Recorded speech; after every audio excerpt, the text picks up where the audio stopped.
Okay, YouTube. She's coming apart. She doesn't know it yet, but she's getting a facelift too. Tubular front end. Not bad for a couple hours work. I'm gonna leave this engine in to mock up the new turbo kit. All that's coming out.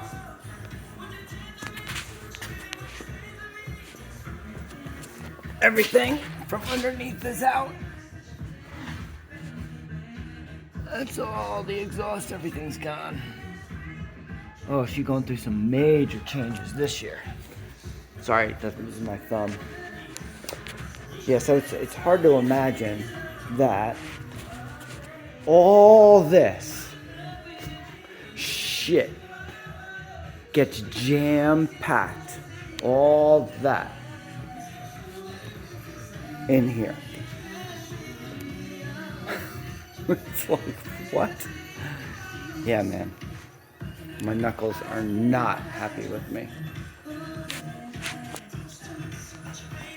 So, here's some of the new stuff. That's going in.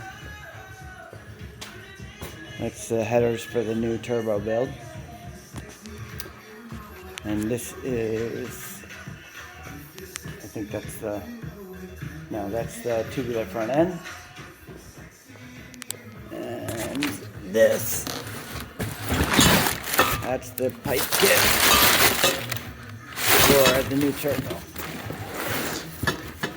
This thing's gonna be a lot of fun.